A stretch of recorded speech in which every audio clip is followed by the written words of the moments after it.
Good to see you all.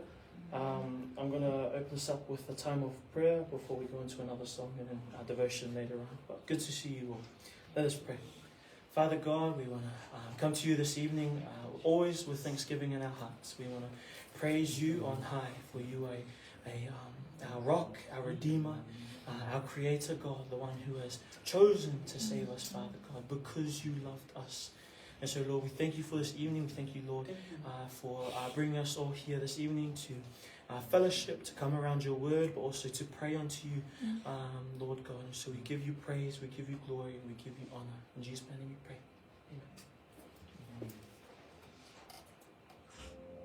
Amen.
Today, if we could all turn to Philippians 1, verses 28 to 30.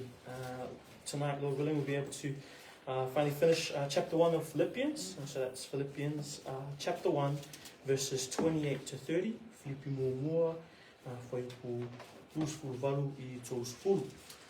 And as we're turning to first Philippians 1, verses 28 to 30, I'll give a brief recap of what we've kind of gone through throughout these past few months as we've been going through Philippians. And so here we have a letter from Paul himself, Paul and Timothy, and these are one of the epistles that he wrote in jail.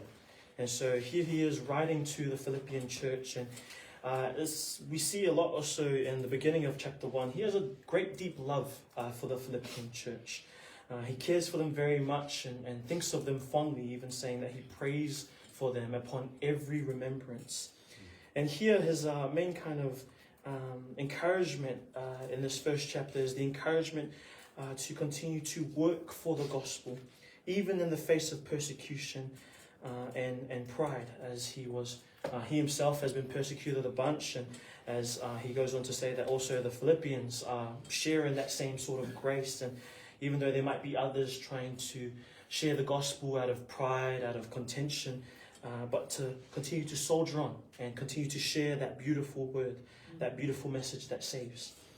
And that to remember through Christ and unity we can help one another, as he desires so much to do so, even saying that despite him wanting to go be with the Lord, he's like, I know it's actually better for me to stay with you guys. And so he loved them so much that he was willing to continue living for them and continue to encourage them in what they were doing. And so the last time we talked, it was verses 25, 26, and 27, and we were talking about progressing one's faith through the edification of one another. Pastor Fred's talked a lot about that in 1 Corinthians, as we've been going through at church, the importance of edification and building one another up. And so we are to build one another up as we progress in our faith, but also to profess our faith to others together in unification, in unity, with other believers, profess the good news that is the gospel. And now we get to our last 3 verses of chapter 1, Philippians 1, verses 28 to 30. Could I have my Samoan Bible readers please read out Philippians 1, Philippians 2, Philippians 3, Ia.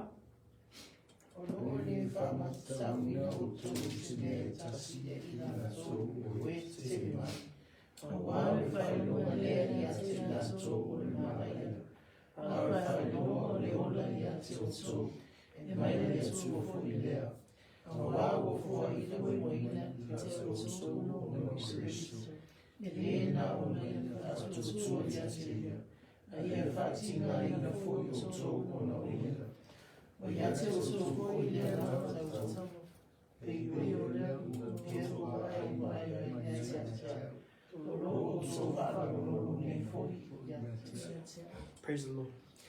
In the King James Version it reads, and in nothing terrified by your adversaries, which is to them an evident token of perdition, but to you of salvation, and that of God. For unto you it is given in the behalf of Christ, not only to believe on him, but also to suffer for his sake, having the same conflict which ye saw in me, and now hear to be in me. Praise the Lord for the reading of his word. So here we have Paul finishing this first chapter, and he's encouraging them in that first part of verse 28 and saying, in nothing terrified by your adversaries. So he's encouraging them to not be afraid of anything that our enemies do, whether it is the enemy himself or the enemy working through other people that hate Christians. And if we know that Christians are hated by pretty much the world, as Christ has told us, he hates us, or they hate us because they first hated Christ.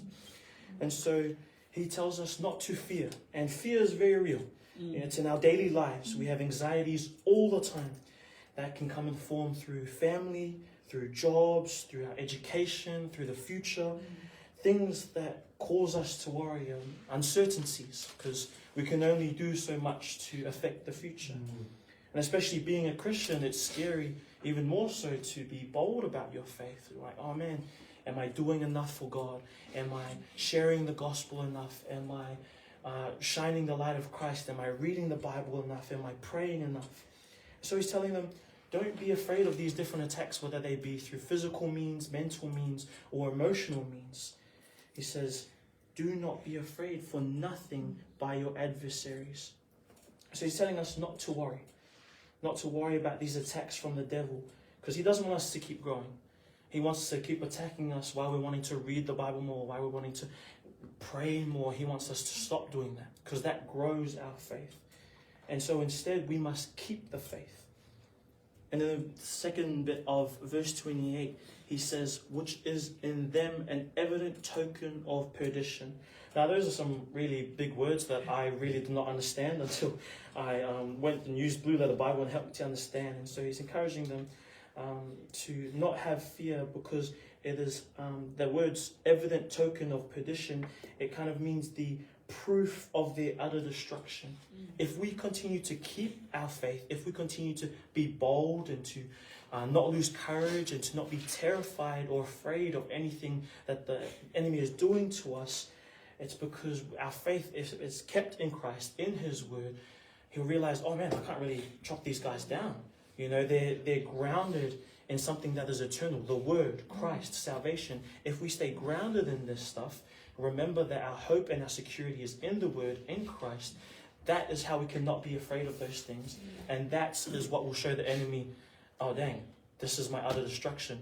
Because it's already been prophesied in the word that God will win in the end. The enemy cannot do anything to stop that. He can do as much as he can to slow it down, to make it harder for us as believers in this life. But the victory has already been prophesied. God has already won. We see it in the word. And we know that because God is a promise-keeping God, those prophecies that he's made are going to come to fruition. The victory is already God's. And destruction, loss, losing is already the devil's. And so if we continue to stand strong in our faith, to stand strong in the word, to stand strong in Jesus, it will be a reminder once again to the devil that, oh dang, I'm going to lose this. But remember, it's not because of our own strength. It's faith in the only strength that we should have as believers. Strength in the Word, strength in Christ, strength in fellowship with one another. And so if we continue to not be afraid of anything that the devil tries to do by bringing the worries of taxes, of education, results coming out, if we continue to keep the faith in God and stay strong against those enemies' attacks, he will recognize, dang, I can't do much because his security is in the one that will win. And the devil knows that. But in the last part of verse 28, it's an evidence not just of their destruction, but once again an evidence of our salvation. A reminder of our salvation.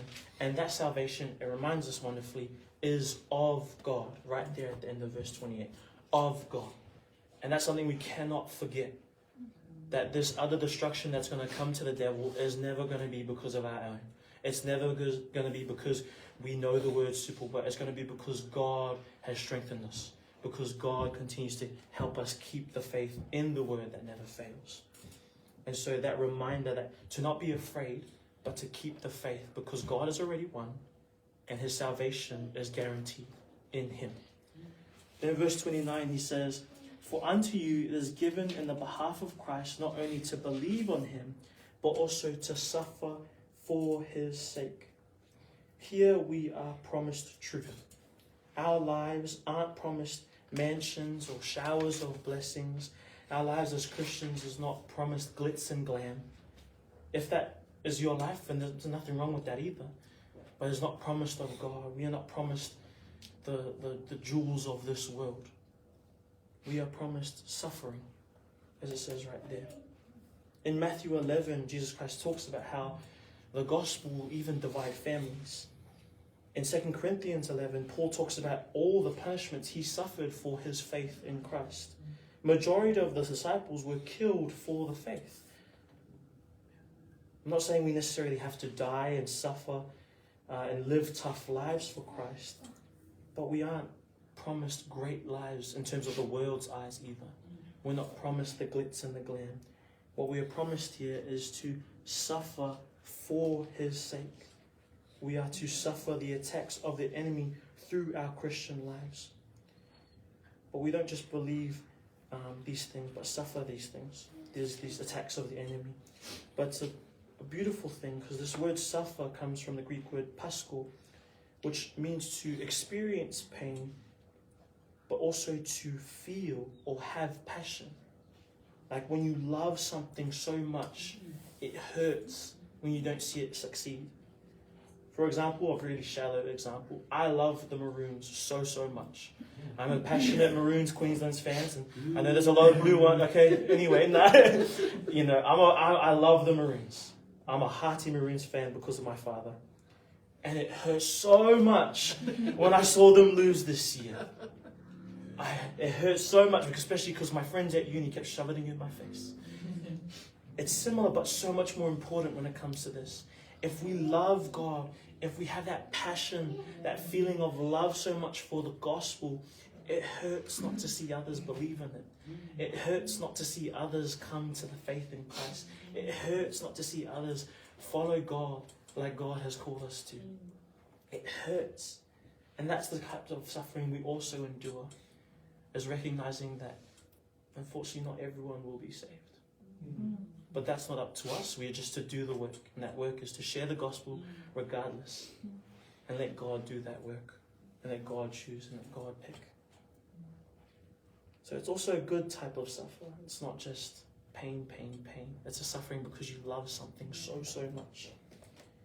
And we are reminded in Romans 8:17 also of that suffering. But also of the good things to come.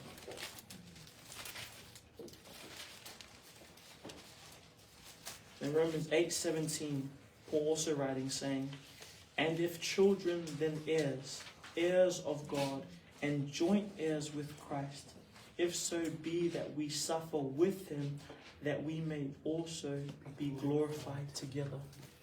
Yes, this life will be full of suffering and pain, especially because you care and love God so much.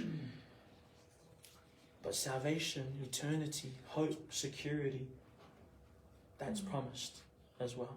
And that's after this life, is the fact as well. It's after we go through this pain and suffering, after we go through this passion and feeling for the love of God. It's after that we inherit those blessings as co-heirs, as children of God, as co-heirs with Christ. Then we get to verse 30, and Paul says here, having the same conflict which ye saw in me, and now here to be in me. So they've seen this conflict. They've seen the pain that Paul has gone through. And they've also now heard of it as he's writing to them in this letter. But as we've seen in other letters before, like in 2 Corinthians, of the many things he's had to suffer. But this word conflict, it says they're same. There's a unity there. We aren't alone. The word conflict comes from the word agon, a Greek word agon, which means a contest or a place of assembly, in the sense that these Greeks would come together and they would watch a contest happen, as if cheering together as a team.